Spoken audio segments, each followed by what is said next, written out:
तुमच्या घरी एवढे लागून पाहुणे येतात आणि तुम्ही तुमच्या पाहुण्याला आलेला ह्या कपामध्ये चहा देता. ह्या जरासं तरी काही वाटतंय का? ह्या कपामध्ये चहा प्याव किती आणि ठेवाव किती हे तरी कळतंय का? त्याच्यामुळे तुमच्या दाराला पाहुणे येत नाहीत माहिती का? दाराला पाहुणे येण्यासाठी असं बकेट भरून चहा पाजायचा असते, तेव्हा पाहुणे आपल्या घरी येते आणि खुश राहते. त्या पाहुण्याला वाटते खरंच बाबा अशा बाईने चहा पाजला, पोटभर पाजला आणि चांगलं केलं होता आणि मन सोक्त केलं. एवढं बकेट ह्या बकेटात नाही, एवढं बकेट घेऊन पाजायचं. म्हणून पाहुणे नाराज होऊन तुमच्या दाराला येत नाहीत. एवढं आपलं टीच भर करतात, साखर एवढीशी टाकतात, पत्ती एवढीशी टाकतात आणि पाहुण्याला म्हणतात आमचे तर काच पाहुणे येणार की रोज पाहुणा येण्यासाठी एका पाहुण्याला एवढा चहा पाजायचा. म्हणजे ते पाहुणा सारखं सारखं येते तुमच्या घरी. पाहुण्याची जरा इज्जत करायची शिका. देतात आपल्या इतका चहा. आणि तुम्हाला लग्न कार्याला जायचं असलं तर तुम्ही हे असं खाता, नुसतं काढ म्हणी आणि पुढे एवढूस. त्याच्यातच तुम्हाला लग्नात कोणी उठा बसा, आल्या का बाई, पाणी प्या बाई, चहा पाणी प्या बाई, कधी आल्या बाई, कोणत्या गाडीनं आल्या, मानपान देते का कोणी? लग्नात जर कोणत्या कार्यक्रमाला जायचं असलं ना, असं घालून जायचं तेव्हा कुठं मान भेटत आहे. असं वरी एक ठेवायचं आणि असं खाली ठेवायचं.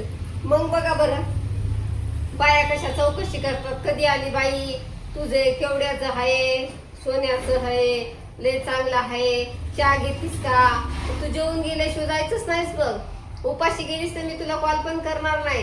कारण आपल्या अंगावर दागिना जर असला ना बद तर आपल्याला मानपान भेटते. आणि जर तुम्ही निसटत जाताना कोणी तुम्हाला कोणी हुंगणार नाही. कोणी तर कुठं जायचं असलं ना असं घालायचं बद दागिने आणि मग जायचं.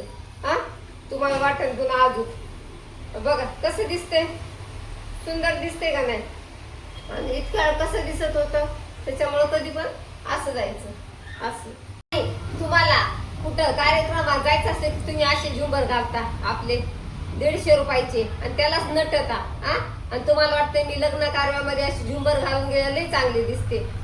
कोणी विचारित नाही कशा झुंबरला. सगळ्यांना माहिती आहे 100-150 रुपयाची झुंबर आहेत म्हणून. 4 बायाने विचाराव, बसाव, कधी आलीस माय, कशी आलीस माय, म्हणून त्यासाठी मोठाली झुंबर घालून जावं लागतात. कळते का तुम्हाला? हे असे झुंबर घालायचे. असे झुंबर घालून गेलं तर 4 बाया मान देतात, पान देतात. काय एवढुले घालता का मग? घालून जायचं असं घालायचं.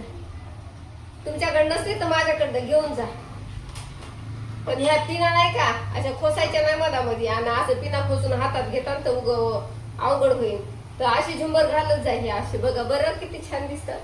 बघा कशा हालतात, बघितलं का? बघा किती छान येतात. आणि कुठं बाहेर जायचं असलं, शॉपिंगला जायचं असलं, कशाला जायचं असलं, तुम्ही काय करता? असली पर्स नेता, असली ही पर्स नेता. ह्याच्यावर छोटी नाही तर मोठी. ह्या पर्सला आजकाल मान नाही राहिला. कोण विचारते ह्याला? सगळ्यांना माहिती 500 रुपयाची पर्स. पण कुठं पण जायचं असलं ना अशी पर्स न्यायची. याच्यात साडी टाकायची, याच्यात पाकिट टाकायचं, मोबाईल टाकायचं, असं जायचं. त्या पर्सला जितका मान आहे ना तितकं त्या पर्सला मान नाही. ही पर्स जर घेऊन जाताना तुम्ही तर बाया काय म्हणतात शायनिंग मारायली रे. आणि ही पर्स घेऊन जाताना म्हणतात साधी गोळी हे माय जसं असलं तसं ऍडजस्ट करते माहितीये का? त्याच्याने ही पर्स नेली ना नाव बोट ठेवून घेतात हातानं. त्याच्यामुळे कुठं बाहेर जायचं असलं ना ही घेऊन जायची. हातानं निंदा करून नाही घ्यायची लोकांच्या. आणि तुम्ही माहेराला जायचं म्हणलं की नव्या नव्या साड्या घालून जातात. ह्या अशा साड्या घालून जातात. तुम्हाला वाटतं 4 बायलेच मानपान देतात, विचारतात ही साडी केवढ्याची आहे, काय कशी आहे, रंग कसा आहे, कलर कसा आहे, शोभून दिसेल. पण हे आता जुनं झाले ना, अशा साडीला कोणी बघत नाही. अशी साडी घालायची की बायाला फिरू पुढे जाणाऱ्या लोकांना मागं वळून बघितलं पाहिजे. अरे यार ह्यांनी कशी साडी घातली, कुठं भेटली असेल हे नाही ही साडी, तर ती साडी माझ्याकडे आहे. तुम्हाला जर घालायची असली तर तुम्ही एक जण घेऊन जा.